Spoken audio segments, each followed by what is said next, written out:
Good morning dear student. जैसा कि आपने लास्ट वीडियोज़ के अंदर पाचन तंत्र के बारे में पढ़ा और उसके अंदर जो अपना टॉपिक चल रहा था आहार नाल के विभिन्न भाग, और आहार नाल के विभिन्न भागों के अंदर हमने मुख है पहला जो था, फिर दूसरा मुख गुहा, और मुख गुहा के अंदर हमने दांत और जीभ के बारे में पढ़ा था।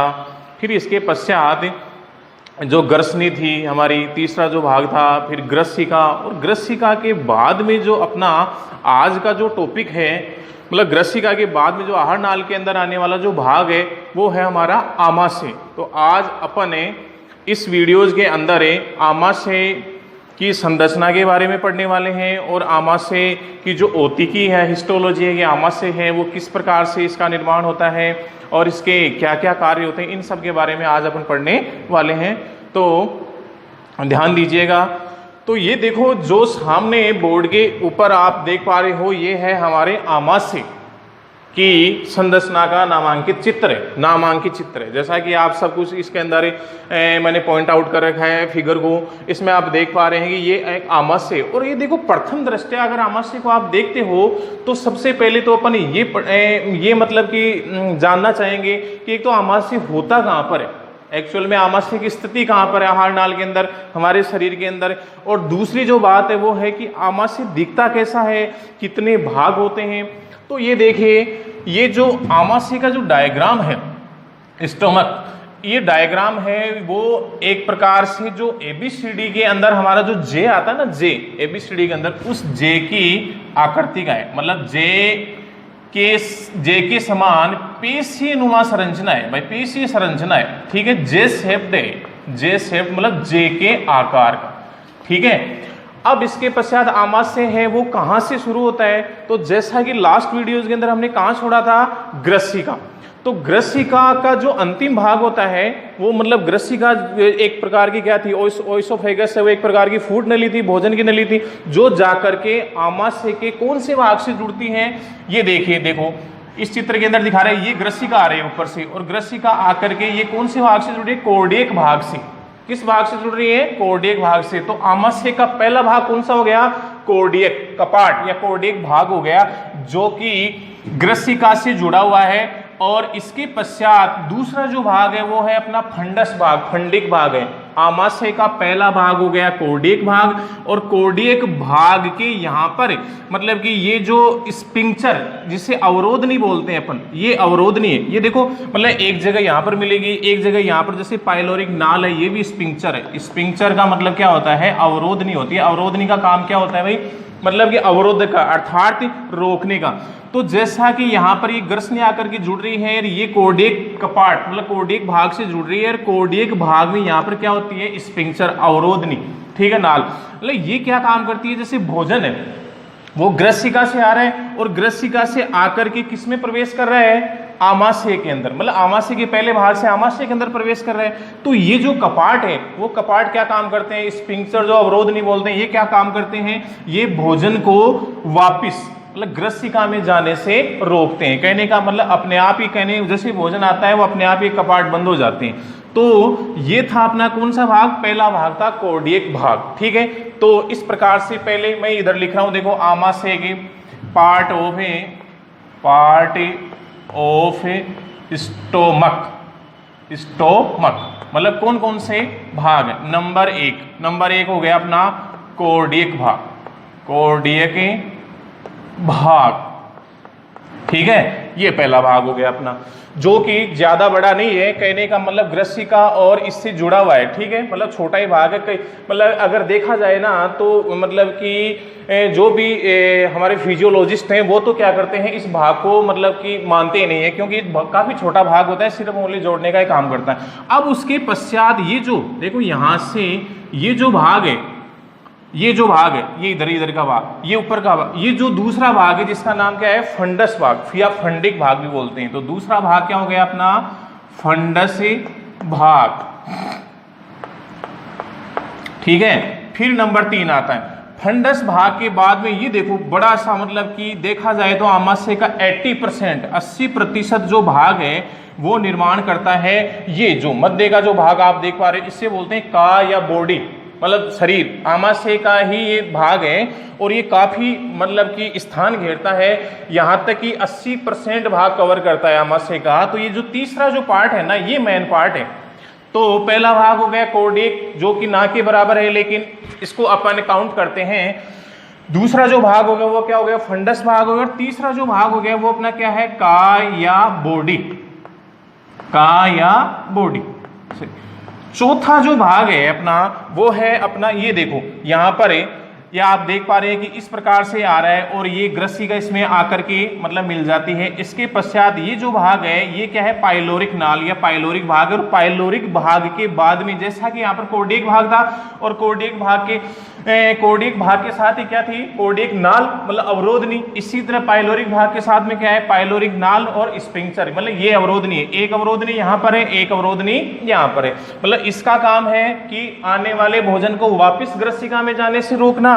और इधर क्या है कि जैसे ही ये जो खत्म होता है, कहने वाला आमाशय का जो चौथा भाग है, लास्ट भाग है पाइलोरिक भाग, जो कि जाकर के किस में जुड़ता है, ग्रहणी में, डिओडिनम, ग्रहणी में जुड़ता है। और ये ग्रहणी किसके भाग है, ये ग्रहणी है छोटी आंत के भाग। छोटी आंत के 3 भाग होते हैं, ग्रहणी, इलियम और जेजुनम। ठीक है, वो अपने ग्रहणी जब पढ़े मतलब छोटी आंत जब पढ़ेंगे तब अपने पढ़ेंगे। लेकिन मतलब इसका आमाशय का ऊपरी भाग तो किससे जुड़ा है, ग्रसिका से, और अंतिम भाग किससे जुड़ा है, ग्रहणी से। तो कहने का मतलब साफ साफ हो गया कि ग्रसिका और जो अपनी ग्रहणी है, उस ग्रहणी के मध्य पाए जाने वाला एक पेशीनुमा थैलेनुमा संरचना, पेशी मतलब मांसपेशियों से निर्मित एक थैलेनुमा जो संरचना होती है, जो कि जे शेप्ड में होती है, उसका नाम क्या है, आमाशय।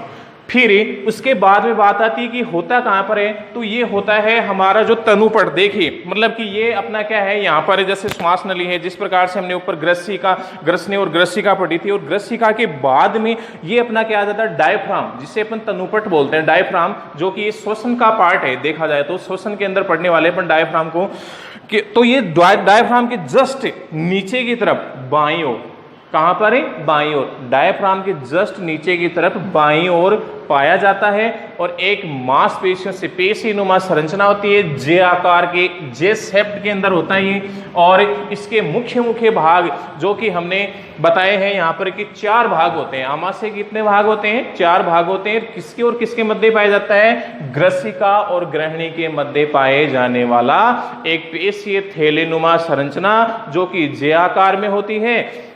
और इसके 4 पार्ट होते हैं, जिसमें पहला पार्ट अपना हो गया कोर्डेक भाग, दूसरा हो गया फंडस भाग, तीसरा हो गया काय, और चौथा जो हो गया वो अपना क्या हो गया, पाइलोरिक भाग। कौन सा हो गया, पाइलोरिक भाग। और इस पाइलोरिक भाग से ही एक अवरोधनी जुड़ी है, जिसका नाम क्या है, पाइलोरिक नाल। और ये आगे क्या आ गया, ग्रहणी, जो कि छोटी आंत का भाग है। तो इस प्रकार से इस डायग्राम को अच्छे से आपको समझ में आया होगा, अच्छे से समझ लिया होगा। इसके अंदर मुख्य 4-5 ही तो नाम है। देखो ऊपर ग्रसिका जो कि अलग भाग है, दूसरा कोर्डेक भाग यहाँ से शुरू होता है, ये 1 नंबर हो गया, ये अपना 2 नंबर हो गया, इसके पश्चात ये 3 नंबर हो गया, ठीक है। और इसके पश्चात ये हो गया अपना 4, भाग हो गया। इसके साथ में ये क्या जुड़ी है, पाइलोरिक नाल या स्पिंक्टर। कहने का मतलब जो भोजन का पाचन हो गया। और मैं एक बात और बताना चाहूंगा आपको कि ये जो भोजन है जैसे ही आमाशय में प्रवेश करता है तो अधिकांश जो पाचन क्रिया होती है ना, वो कहाँ पर होती है, आमाशय के अंदर ही होती है। और आमाशय के अंदर लगभग 3 से 4 घंटे तक मतलब भोजन है वो यहाँ पर स्टे करता है, मतलब रुकता है। इसके पश्चात अधिकांश पाचन की क्रिया वो आमाशय में होती है। पाचन हो जाने के पश्चात जैसे ही भोजन आगे बढ़ता है तो एक ग्रहणी में प्रवेश करता है। और उस समय ये अपनी जो पाइलोरिक नाल है या स्फिंक्टर है, जो अवरोधनी है, वो कपाट के रूप में बंद हो जाती है। अर्थात जो भोजन आगे चला गया उसको वापस आने से रोकने का कार्य करती है। और यही कार्य इस कोर्डियक कपाट का होता है। ये भी क्या करता है, एक बार भोजन को अंदर प्रवेश करने के पश्चात वापस ग्रसिका में जाने से रोकता है। तो ये तो थी हमारी मुख्य बात। अब अपन एक एक करके विस्तार से पढ़ने वाले हैं। पहला है वो अपना क्या है, कोर्डियक भाग। जैसा कि मैंने बताया कि इस कोर्डियक भाग को अपन क्या है, मेन भाग या मुख्य भाग के अंदर शामिल नहीं करते हैं, क्योंकि ये काफी छोटा भाग होता है, सिर्फ ओनली इसको कनेक्ट, जोड़ने का कार्य करता है। ठीक है। उसके बाद में आता है अपना क्या है, फंडस भाग होता है। ये मतलब कि देखा जाए तो क्या होता है कि ग्रास नाल, जो कि अपनी ग्रसिका से बाद में ग्रास नाल से एकदम जुड़ा हुआ रहता है, इससे मतलब ग्रास नाल है वो इसी में प्रवेश करती है। किसमें करती है, फंडस भाग के अंदर प्रवेश करती है। और इस ग्रास नाल के मध्य के अंदर जो पाए जाने वाला कोर्डिय कपाट है, जैसा कि मैंने बताया, उस कोर्डिय कपाट का कार्य क्या होता है कि भोजन को वापिस से ग्रास नाल से ग्रसिका में जाने से रोकने का कार्य करता है। और इसे अपने क्या बोलते हैं, कोर्डिय के अवरोधनी बोलते हैं। क्या बोलते हैं, कोर्डिय अवरोधनी बोलते हैं। और यह भोजन को वापिस ग्रास नाल में जाने से रोकता है। तो ये क्या हो गया, अपना फंडस भाग हो गया। फंडस भाग के बारे में इतना आपको जान लेना है कि फंडस भाग क्या करता है, ओनली ग्रसिका के बाद में ग्रास नाल से जुड़ा हुआ रहता है, जो कि सिर्फ भोजन को प्रवेश करने में मदद करता है। मतलब यहाँ पर भोजन इसी मार्ग से होता हुआ अंदर प्रवेश करता है। जैसे ही भोजन फंडस भाग में प्रवेश करता है, उस समय कोर्डियक भाग से जुड़ी हुई कोर्डियक अवरोधनी जैसा कि बैरियर, अवरोधनी तो बैरियर है, तो ये बैरियर क्या काम करता है, वापिस से भोजन जो कि प्रवेश किया है उसको ग्रास नाल से ग्रसिका में जाने से रोकने का कार्य करती है। अब उसके बाद में आता है अपना प्रमुख भाग। ये प्रमुख भाग होता है, मेन मतलब कि काय क्या होती है, ये होता है मुख्य भाग। आपसे अगर पूछा जाए ना कि भाई आमाशय का मुख्य भाग क्या होता है, तो आपका जवाब होना चाहिए का या बॉडी। ठीक है, जो कि क्या है, तीसरे भाग के अंदर है, अपन इसको काउंट करते हैं। तो देखो प्रमुख भाग, जैसा कि मैंने बताया कि ये जो प्रमुख भाग होता है वो आमाशय का कितना प्रतिशत भाग का निर्माण करता है, 80% भाग बनाता है। कितना भाग बनाता है, 80%। मतलब ज्यादातर जो भाग होता है आमाशय का वो किससे निर्मित होता है, काय या बॉडी भाग से निर्मित होता है। तथा इसके अंदर अधिकांश पाचक रसों का स्राव होता है। भाई अधिकांश पाचक रस का मतलब है कि भोजन को पचाने के अंदर जो मदद करने वाले। इसके साथ साथ यहाँ पर जो ऑक्जेंटिक कोशिकाएं होती हैं, कौन सी कोशिकाएं होती हैं, ऑक्जेंटिक सेल्स मतलब ऑक्जेंटिक कोशिकाएं, जो कि किसका स्राव करती हैं, HCl का स्राव करती हैं। किसका स्राव करती हैं, HCl, जो कि क्या होता है, एसिड होता है, अम्ल होता है, हाइड्रोक्लोरिक एसिड होता है, HCl आप केमिस्ट्री में पढ़ते हैं। ये क्या करता है, ये मतलब कि ऑक्जेंटिक कोशिकाओं से HCl स्रावित होकर जो आने वाला भोजन है उस भोजन के अंदर मिलता है। और भोजन के अंदर मिलकर के पहला काम यहाँ पर आमाशय का क्या होता है कि आने वाले भोजन के माध्यम को क्या बनाना, एसिडिक बनाना, अम्लीय बनाना। ठीक है, तो कहने का मतलब है कि यहाँ पर इससे पहले जब भोजन है वो हमारे मुख गुहा से होता हुआ आता है, तो उसका माध्यम कैसा होता है, क्षारीय माध्यम होता है। कैसा माध्यम होता है, क्षारीय माध्यम होता है। लेकिन जैसे ही यहाँ पर आमाशय का जो मुख्य भाग है काय, जिसे बॉडी बोल रहे, इसमें प्रवेश करता है, तो यहाँ पर पाए जाने वाले विभिन्न प्रकार के पाचक रस जो कि विभिन्न प्रकार की कोशिकाओं से स्रावित होते हैं, मतलब जाइमोजन कोशिकाएं, मतलब विस्तार से पढ़ने वाले ऑक्जेंटिक कोशिकाएं, गोबलेट कोशिकाएं जो कि म्यूकस का स्राव करती हैं, अब वो क्या है, इनके एंटी पैरेलल काम करेंगी। तो ये जो मतलब मुख्य भाग है, काय भाग है, इसमें पाए जाने वाले विभिन्न प्रकार के जो पाचक रस हैं वो भोजन के साथ मिलकर के भोजन को पचाने में भी मदद करते हैं और इसके माध्यम को भी बदलने का कार्य करते हैं। जैसा कि मैंने बताया कि यहाँ पर जो HCl है वो भोजन के साथ मिलकर पहला कार्य क्या करेगा, भोजन के माध्यम को अम्लीय बनाने का कार्य करेगा। ठीक है, दूसरा जो कार्य होता है वो क्या होता है, दूसरा कार्य होता है कि भोजन के साथ, जैसे मान लीजिए कई बार अपन कोई बासी भोजन है या फिर जैसे कहने का मतलब है भाई रात का जो भोजन है वो खा, तो उसमें जैसे मतलब कि सूक्ष्म जो बैक्टीरियाज वगैरह हो जाते हैं, या फिर जो मतलब कि कई बार हमारे शरीर के अंदर है वो भोजन के साथ कुछ मतलब जीवाणु वगैरह प्रवेश कर जाते हैं, तो उनको किल करने का कार्य कौन करते हैं, HCl। कहने का मतलब जो अम्लीय है वो उनको मारने का कार्य करता है। तो इस प्रकार से पहला कार्य तो क्या हो गया, कई बार क्वेश्चन आता है कि आमाशय के अंदर पाई जाने वाली जो कि ऑक्जेंटिक कोशिकाएं HCl है उसका कार्य क्या होता है, तो पहला कार्य तो है अपना HCl का भोजन के माध्यम को क्या बनाना, अम्लीय बनाना। दूसरा कार्य क्या होता है, भोजन के साथ आने वाले जो जीवाणु वगैरह होते हैं उनको मारने का कार्य करती हैं। अब जैसा कि देखो हमने कहा कि भाई HCl है, एक तो क्या है, अम्ल है वो, तो वो क्या है, भोजन के माध्यम को मतलब अम्लीय तो बना देगा, लेकिन अगर ज्यादा HCl का स्राव हो जाएगा तो वैसे में क्या है कि हमारी जो आमाशय का जो स्तर होता है, भाई आमाशय है उसकी जो मतलब कि जैसे ओतिकी के अंदर पड़ने वाले जो बाहरी जो स्तर होता है, सिरोसा वगैरह है या फिर म्यूकोसा, सब म्यूकोसा, ये स्तर होते हैं, तो उनको हार्म भी तो कर सकता है ना, नुकसान भी तो पहुंचा सकता है। भाई HCl है, अम्ल है तो वो तो नुकसान तो करेगा। तो ऐसे में क्या होती है, हमारे शरीर के अंदर है एक विभिन्न प्रकार की कोशिकाएं होती हैं, गोबलेट कोशिकाएं। वो क्या करती हैं, म्यूकस का स्राव करती हैं। किसका स्राव करती हैं, म्यूकस का। और ये म्यूकस क्या करता है, बस श्लेष्मा होता है म्यूकस। म्यूकस एक प्रकार का लाल रस अर्थात श्लेष्मा होता है। वो श्लेष्मा जैसे ही भोजन के अंदर मिलता है, जब HCl का स्राव ज्यादा हो जाता है तो वो उसकी मतलब जो सांद्रता होती है, कंसंट्रेशन होती है, उसको डाइल्यूट कर देता है, मतलब तनु कर देता है। और ऐसे में वो इतना ज्यादा हार्मफुल नहीं होता है, नुकसान नहीं पहुंचा पाता है। ठीक है, तो ये था हमारा क्या, आमाशय का दूसरा भाग, जिसको तीसरा भाग जिसको क्या बोल रहे थे अपन, प्रमुख या काय भाग या मेन बॉडी बोल रहे थे। अब आगे बढ़ते हैं। ये हो गया कार्डियक भाग हो गया। कार्डियक भाग के बाद में फंडस भाग हो गया। फंडस भाग के पश्चात यहाँ पर क्या हो गया भाई, ये जठरागम भाग वगैरह है, मतलब ये जठराग्नि अर्थात जठराग्नि कोशिकाएं वगैरह होती हैं, वो मिलकर के बनाती हैं। इसके पश्चात क्या हो गया, काय भाग हो गया। और इसके बारे में आप क्या लिख सकते हो, इसके बारे में ये लिख सकते हो कि यह भाग हमारे आमाशय का सबसे बड़ा भाग होता है, 80% भाग बनाता है, तथा इस भाग के अंदर पाए जाने वाले विभिन्न प्रकार के जो पाचक रस हैं, एंजाइम वगैरह है, वो इस भाग से भोजन के साथ में मिलकर भोजन को पचाने का कार्य करती हैं। और यह आमाशय के, ये भी लिख सकते हो आप कि यह आमाशय के मध्य भाग का निर्माण करता है, मिडिल भाग का निर्माण करता है। ठीक है भाई, ये शुरुआती अर्थात प्रथम भाग का निर्माण, और ये क्या है, मतलब कि ये ऊपरी भाग का निर्माण करता है और ये मध्य भाग का निर्माण करता है। फिर उसके पश्चात बात आती है किसकी, पाइलोरिक भाग की, जो कि कौन सा है, आमाशय का कौन सा भाग है, चौथा भाग है पाइलोरिक भाग, या फिर इसको बोलते हैं जठर निर्गर्मी भाग। हिंदी में बोलते हैं इसको जठर निर्गर्मी भाग बोलते हैं या पाइलोरिक भाग बोलते हैं।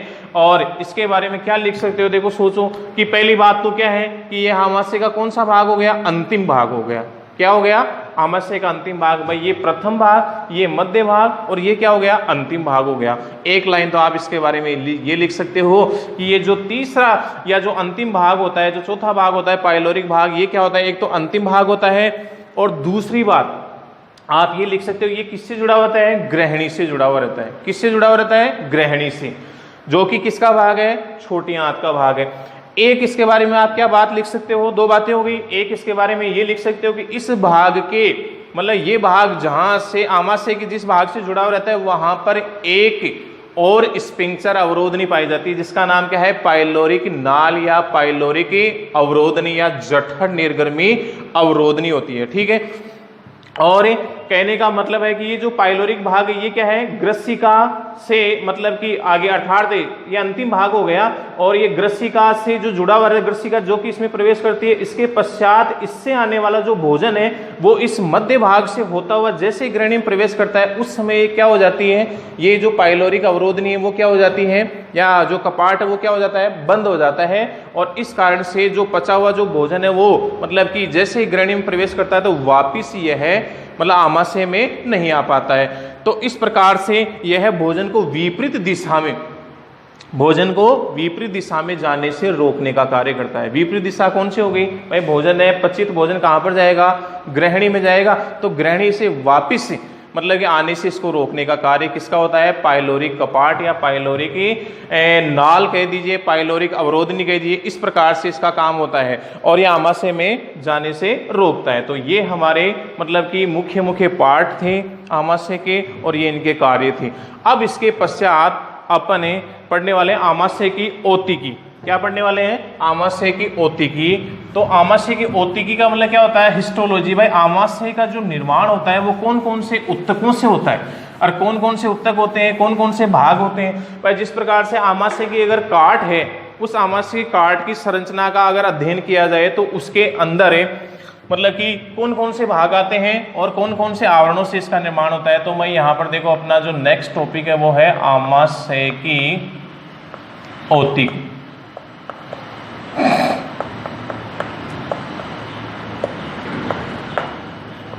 Histology of stomach. ठीक है, कैसे करते हैं, हिस्टोलॉजी ऑफ स्टोमक।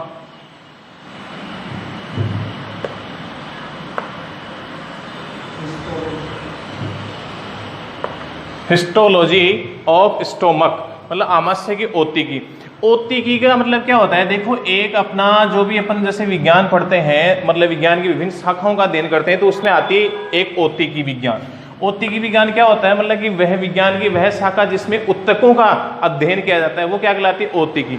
अब यहाँ पर आमाशय है, तो आमाशय कौन कौन से उत्तकों से इसका निर्माण होता है, वो सब अपन इसके बारे में पढ़ने वाले हैं। क्योंकि यहाँ पर तो आपने क्या है, आमाशय के विभिन्न भाग और कार्यों का अध्ययन किया, लेकिन आमाशय की अगर संरचना, अगर मतलब इसके अनुप्रस्थ काट का अध्ययन किया जाए तो इसमें कौन कौन से भाग होते हैं। तो जो पहला भाग होता है वो अपना क्या होता है, शिरोसा। कौन सा भाग होता है, शिरोसा। शिरोसा। अब देखिए जो कि बाहरी भाग होता है, और आप छोटे आंत की ओत्तिकी भी पढ़ेंगे, बड़ी आंत की ओत्तिकी पढ़ेंगे, ग्रसनी, ग्रसिका, किसी भी अंग की अगर ओत्तिकी पढ़ें आप, तो सबसे जो पहला भाग मिलेगा, बाहरी भाग मिलेगा, वो कौन सा मिलेगा, शिरोसा भाग मिलेगा। और ये शिरोसा जो भाग होता है वो मतलब कि ये आप लिख सकते हैं, ये एक तो होता है सबसे बाहरी स्तर, सबसे बाहरी स्तर होता है, और यह स्तर होता है, और यह visceral peritoneum, visceral peritoneum, peritoneum भाग से निर्मित होता है, भाग से निर्मित होता है। तो आमाशय की बात नहीं है, मतलब आप किसी भी, मतलब कि हमारे शरीर के किसी भी अंग की अगर ओत्तिकी पढ़ेंगे तो सबसे जो बाहरी भाग मिलेगा आपको वो कौन सा मिलेगा, शिरोसा। चाहे आप ग्रसनी की ओत्तिकी पढ़ें, चाहे आप ग्रसिका की, छोटे आंत, बड़ी आंत की, सबकी पढ़ें, तो इसके अंदर जो 4 भाग आने वाले हैं वो सबके अंदर सेम होते हैं। तो पहला जो भाग होता है वो क्या होता है, शिरोसा भाग होता है, जो कि सबसे बाहरी स्तर होता है। मतलब सबके अंदर यही टॉपिक चलेगा अगर आप किसी भी की ओत्तिकी पढ़ें। और ये किससे बना होता है, विसरल पेरिटोनियम भाग। अब देखो विसरल पेरिटोनियम भाग क्या होता है, मतलब जो भी अंग होते हैं ना भाई, कहने का मतलब ऊपर है जिस प्रकार से त्वचा वगैरह का आवरण होता है, उसके पश्चात जैसा कि हमने पढ़ा था द्यावनी तंत्र के अंदर एडिपोज उत्तकों से निर्मित होता है। तो मतलब वहां पर क्या है, एडिपोज उत्तक किसका, वसा स्तर का निर्माण करते हैं। और इसके पश्चात जो भी अंग आते हैं तो उन अंगों से ये विसरल पेरिटोनियम क्या होता है, जो कि हमारा एडिपोज उत्तक अर्थात जो मतलब वसीय भाग होता है, वसा का जो जमा होता है, उससे इन अंगों को जोड़े रखने का काम करता है। कौन सा, विसरल पेरिटोनियम स्तर। तो एक तो ये क्या होता है, सबसे बाहरी स्तर होता है, और विसरल पेरिटोनियम स्तर का ही ये रूपांतरण होता है। कहने का मतलब ये यूं कह दीजिए कि इस विसरल पेरिटोनियम भाग से ही कौन निर्मित होता है, शिरोसा भाग निर्मित होता है। फिर उसके पश्चात आता है अपना दूसरा जो भाग आता है वो क्या आता है, पेशीय स्तर। पेशीय स्तर, इसके अंदर क्या पाई जाती है, पेशियां पाई जाती है। भाई पेशीय स्तर नाम ये मस्क्यूलर, मस्क्यूलर स्तर है ना। तो इसके अंदर क्या पाई जाती है, विभिन्न प्रकार की पेशियां पाई जाती हैं। पेशियां जिस प्रकार से हमने पढ़ी है, अनुदेद्रीय पेशियां होती हैं, अनुप्रस्थ पेशियां होती हैं, वर्तुल पेशियां होती हैं। तो इस प्रकार से इसके अंदर जो दूसरा स्तर है, भाई किसी भी अंग के अगर अनुप्रस्थ काट का आप अध्ययन करेंगे तो सबसे बाहरी स्तर क्या मिलेगा, शिरोसा। उसके पश्चात उसके अंदर की तरफ एक बड़ा सा भाग होता है, मतलब बड़ा सा 3-4 कोशी की मतलब पेशी स्तरों से जो निर्मित होता है, उसके अंदर विभिन्न प्रकार की पेशियां पाई जाती हैं। तो इसके अंदर एक तो कौन कौन सी पेशियां पाई जाती हैं, अनुदेद्रीय, अनुदेद्रीय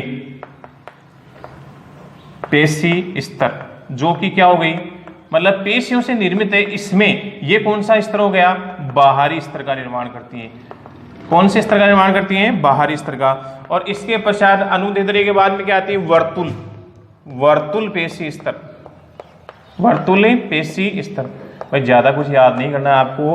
पेशी स्तर है, विभिन्न प्रकार की पेशियों से मिलकर बना है। पेशियों के अंदर कौन सी पेशियां हैं, अनुदेद्रीय। अनुदेद्रीय का मतलब क्या होती हैं, अनुप्रस्थ होती हैं आड़ी पेशियां, और अनुदेद्रीय क्या होती हैं, खड़ी पेशियों से निर्मित होता है, जो कि बाहरी स्तर का निर्माण करती हैं। वर्तुल, वर्तुलाकार अर्थात गोल शेप के अंदर वर्तुलाकार पेशी स्तर होते हैं, वो किसका निर्माण करते हैं, मध्य स्तर का। किसका निर्माण करती हैं, मध्य स्तर का। और इसके पश्चात तीसरी जो पेशियां होती हैं वो होती है तिर्यक पेशी स्तर, त्रियक पेशी स्तर,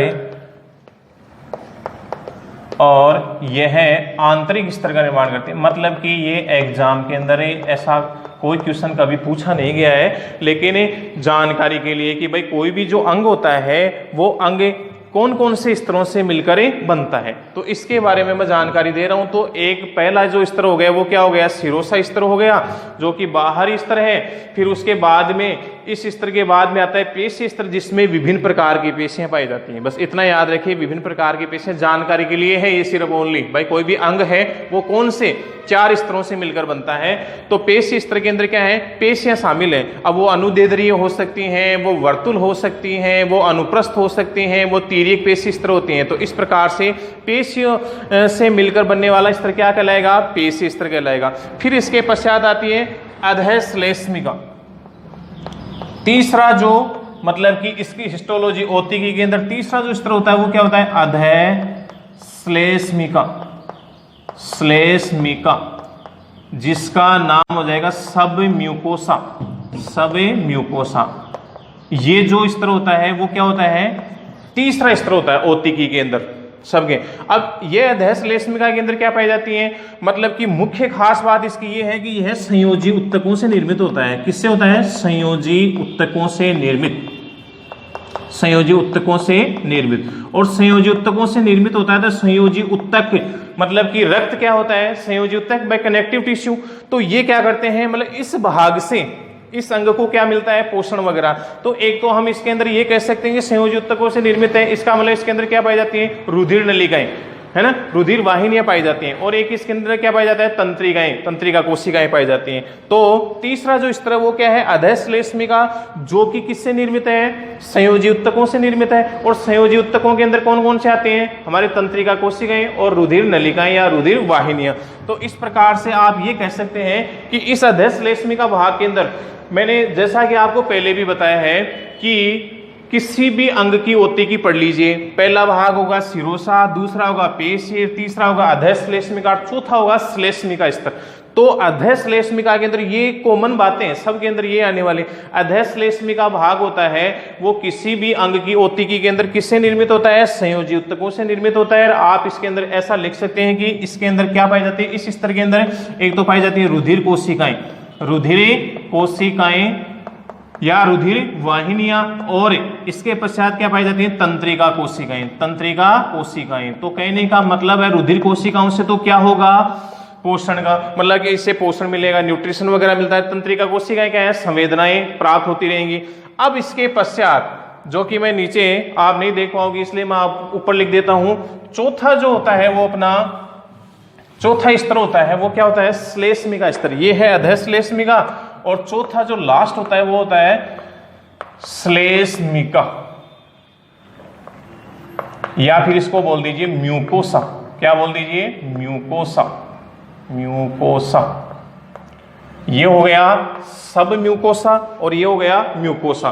तो अधश्लेष्म, अब ये क्या हो गया, देखा जाए तो ये चौथा भाग हो गया किसी भी अंग की ओतिकी का। तो ये सबसे आंतरिक या सबसे अंदर का भाग हो गया। एक तो आप ये कह देंगे सबसे आंतरिक भाग, सबसे आंतरिक भाग होता है,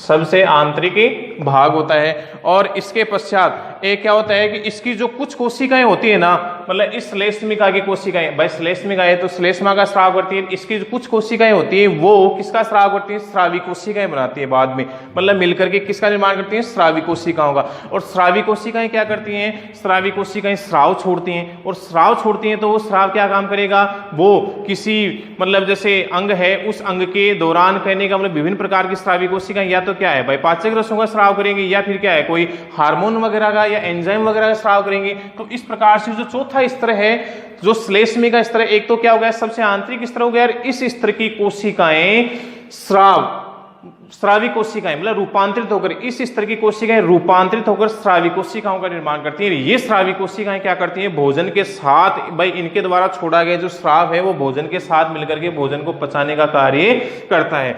तो अब देखो कौन सी स्रावी कोशिकाएं होती हैं विभिन्न प्रकार के आहार नाल के अंदर, वो मैं आपको विस्तार से एक एक करके बताना चाहूंगा यहाँ पर कि भाई स्रावी कोशिकाएं हैं वो कौन कौन सा स्राव छोड़ती है, उनका क्या क्या कार्य होता है। तो ये हो गए एक बार मैं फिर से रिपीट करना चाहूंगा, ये हो गए अपने किसी भी मतलब जैसे हमने टॉपिक तो अपना क्या था आमाशय की ओतिकी, लेकिन मैंने जैसा कि बताया कि आप किसी भी अंग की ओतिकी पढ़ेंगे तो किसी भी अंग की ओतिकी है वो 4 भागों से मिलकर बनती है।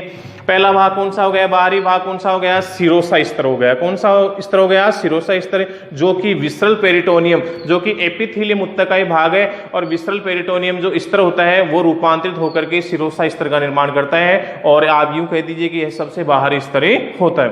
फिर दूसरा जो स्तर आता है वो क्या आता है, पेशी स्तर आता है, शब्द के अंदर पेशी स्तर। अब पेशी स्तर, जैसा कि पेशी स्तर के बारे में आपको इतना याद रखना है कि भाई पेशी स्तर है मतलब कि यह विभिन्न प्रकार की पेशियों से मिलकर बनता है। और विभिन्न प्रकार की पेशियां कौन कौन सी हो जाएंगी भाई, जैसे 4 से 5 प्रति होता है तो विभिन्न प्रकार की पेशियां क्या हो जाएंगी, अनुदैर्ध्य पेशियां हो सकती हैं, अनुप्रस्थ हो सकती हैं, तिर्यक हो सकती हैं, वर्तुलाकार पेशियां होती हैं, तो ये पेशियों से निर्मित होता है।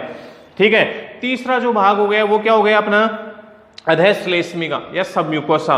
फिक्स है, अधश्लेष्मिका है वो किससे बना है, संयोजी उत्तकों से निर्मित होता है। मतलब यह भाग हमेशा किससे निर्मित होता है, संयोजी उत्तकों से। संयोजी उत्तक का जब भी आप चर्चा करोगे या नाम लोगे तो संयोजी उत्तकों के अंदर मुख्य रूप से एक तो रुधिर कोशिकाएं या रुधिर वाहिनियां, और दूसरी क्या होती है, तंत्रिका कोशिकाएं होती हैं, जो कि इस भाग के अंदर इस स्तर के अंदर पाई जाती हैं। फिर उसके पश्चात लास्ट जो भाग आता है वो क्या आता है अपना श्लेष्मिका, जिसे आप म्यूकोसा बोलते हैं। तो ये कह दीजिए कि यह है मतलब किसी भी अंग की ओतिकी का सबसे आंतरिक भाग हो गया, मतलब सबसे बाहरी भाग सिरोसा है, ये सबसे आंतरिक भाग हो गया। और इस भाग के अंदर क्या पाई जाती है, विभिन्न प्रकार की जो कोशिकाएं होती हैं वो रूपांतरित होकर के किसके निर्माण करती है, स्रावी कोशिकाओं का। किसका निर्माण करती हैं, स्रावी कोशिकाओं का। और जो स्रावी कोशिकाएं हो गई मतलब वो क्या करेंगी, कोई ना कोई स्राव छोड़ेंगी, स्राव तो करेंगी। स्राव के रूप में क्या छोड़ेंगी भाई, विभिन्न प्रकार के पाचक रस वगैरह, या फिर एंजाइम वगैरह, या फिर हार्मोन। तो इस प्रकार से विभिन्न प्रकार की स्रावी कोशिकाएं वो अपना स्राव छोड़ती हैं, और जो भोजन के साथ मिलकर के और उस भोजन के पाचन के अंदर सहयोग करती हैं। तो इस प्रकार से किसी भी अंग की ओतिकी के 4 भाग क्या हो गए, एक तो हो गया सिरोसा, पेशी स्तर, अधश्लेष्मिका, श्लेष्मिका। अब इसके आगे अपन पढ़ने वाले, जैसा कि हमने यहाँ पर छोड़ा कि स्रावी कोशिकाएं, तो विभिन्न प्रकार की स्रावी कोशिकाएं कौन सी होती हैं, देखो 4-5 स्रावी कोशिकाएं हैं। मैं आपको इनका शॉर्ट के अंदर विवरण करना चाहूंगा यहाँ पर कि कौन कौन सी स्रावी कोशिकाएं। जैसे 1-2 तो मैंने अभी नाम लिया था कि ऑक्जेंटिक कोशिकाएं, जो कि क्या करती हैं, HCl का स्राव करती हैं, और जो भोजन के साथ मिलकर के HCl आपको पता ही है कि भाई भोजन के माध्यम को क्या करता है, अम्लीय करता है, अम्लीय बनाता है। तो यहाँ पर टॉपिक हो जाएगा अपना कि आहार नाल में पाई जाने वाली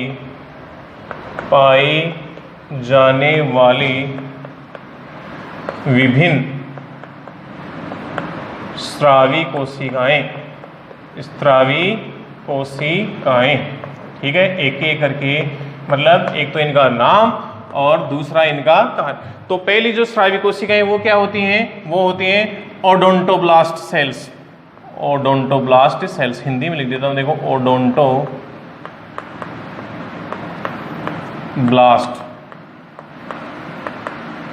कोशिकाएं। ठीक है, स्रावी कोशिकाओं के रूप में पहला नाम क्या है, ओडोंटोब्लास्ट कोशिकाएं। और वो ओडोंटोब्लास्ट कोशिकाएं किसका स्राव करती हैं, देखो हमने दांत के अंदर भी हमने पढ़ा था कि ओडोंटोब्लास्ट कोशिकाएं क्या होती हैं, डेंटिन स्तर था उसके अंदर ये दांत का निर्माण करती हैं। तो एक तो ये हो गई दांत का निर्माण करने वाली कोशिकाएं, ठीक है, पहली हो गई। फिर उसके पश्चात क्या होती हैं, ऑक्जेंटिक कोशिकाएं। ऑक्जेंटिक कोशिकाएं मुख्य रूप से बता दूंगा आपको मैं। ऑक्जेंटिक कोशिकाएं ये क्या काम करती हैं, HCl का स्राव, ठीक है। नंबर तीसरी क्या है, गोबलेट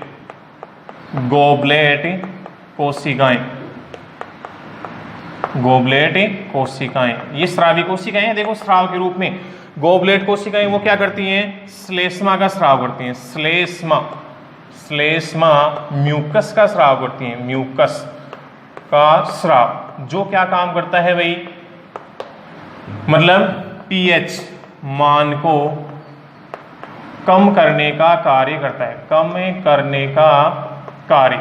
वो कैसे, क्योंकि जिस प्रकार से ये HCl का स्राव करती हैं, तो HCl का स्राव करती हैं तो कई बार जैसे HCl का स्राव ज्यादा हो जाता है, भोजन का माध्यम क्या हो जाता है, अम्लीय, तो मतलब ज्यादा एसिडिक हो जाता है, उस समय क्या करती है गोबलेट कोशिकाएं वो श्लेष्मा का स्राव करती हैं, और ये है भोजन के साथ मिलकर के जो म्यूकस है अर्थात जो लारनुमा श्लेष्मा है वो भोजन के साथ मिलकर के क्या करता है pH मान को कम करता है। कहने का मतलब क्या है कि भाई इसको जो HCl की मात्रा बढ़ गई ना उसको क्या करता है, उसकी कंसंट्रेशन उसकी सांद्रता को कम करता है, तो मतलब डाइल्यूट करने का काम करता है। ऐसे में क्या है कि भाई आमाशय की जो ओतिकी के अंदर जो भाग होते हैं म्यूकोसा सब म्यूकोसा उनको ये हार्म नहीं मतलब नुकसान नहीं पहुंचा पाता है क्या HCl। उसके पश्चात जो चौथी हमारी कोशिकाएं होती है वो क्या होती है जाइमोजन कोशिकाएं, जाइमोजन कोशिकाएं, जाइमोजन कोशिकाएं। भाई ये जाइमोजन कोशिकाएं क्या होती हैं, यह है हमारे शरीर के अंदर आमाशयी जो एंजाइम होते हैं ट्रिप्सिन काइमोट्रिप्सिन विभिन्न प्रकार के, तो उन आमाशयी एंजाइमों का स्राव करते हैं, आमाशयी एंजाइमों का स्राव, आमाशयी एंजाइमों का स्राव करती है, आमाशयी एंजाइमों का स्राव करती हैं। और इसके अलावा जो लास्ट है अपनी एक पांचवी ब्रूनर्स, कई बार कहने का मतलब कि कई बार पूछ लिया जाता है ब्रूनर्स ग्रंथियां या ब्रूनर्स कोशिकाएं, ब्रूनर्स ग्रंथियां ये कहां पर पाई जाती हैं, ग्रहणी में पाई जाती हैं। कई बार क्वेश्चन पूछा जाता है कि ब्रूनर्स ग्रंथियों का संबंध हमारे आहार के कौन से भाग से है, ग्रहणी, जो कि अपन पढ़ेंगे आगे, छोटी आंत का पहला भाग होता है, तो ग्रहणी भाग के अंदर पाई जाती है, ग्रहणी में पाई जाती हैं। पहली बात तो क्या है ग्रहणी में पाई जाती हैं, और यह क्या करती हैं श्लेष्मा का स्राव करती हैं। किसका स्राव करती हैं, श्लेष्मा का, श्लेष्मा का स्राव करती हैं। इस प्रकार से मुख्य रूप से हमारी जो स्रावी कोशिकाएं हैं वो कितनी हो जाती हैं, 5 हो जाती हैं। ओडोंटोब्लास्ट कोशिकाएं दांत का निर्माण करने वाली कोशिकाएं, ऑक्जेंटिक कोशिकाएं HCl का स्राव करती हैं जो कि क्या करता है HCl का कार्य मैंने बताया आपको। तीसरा है गोबलेट कोशिकाएं जो कि श्लेष्मा, ये इसके अपोजिट कार्य करता है, HCl की मात्रा जो बढ़ गई है उसकी सांद्रता को कम करने का कार्य करता है। जाइमोजन कोशिकाएं हैं आमाशय एंजाइमों का स्राव करती हैं जो कि हम पाचन क्रिया के अंदर फिर विस्तार से पढ़ेंगे। और पांचवी होती है वो क्या होती है, ब्रूनर्स ग्रंथियां होती है जो कि ग्रहणी में पाई जाती है। स्पेशली ये नाम याद रखना है, ब्रूनर्स ग्रंथियों का संबंध किससे, ग्रहणी में पाई जाती हैं और श्लेष्मा का स्राव करती हैं। तो ये था हमारा आज का मतलब आमाशय का टॉपिक, आमाशय की संरचना, आमाशय की विभिन्न भाग, आमाशय की ओतिकी और आमाशय की ओतिकी की जो श्लेष्मा भाग है, श्लेष्मिका भाग है, उसमें पाई जाने वाले विभिन्न प्रकार की स्रावी कोशिकाएं। उम्मीद करता हूँ कि आपको अच्छे से समझ में आएगा। धन्यवाद।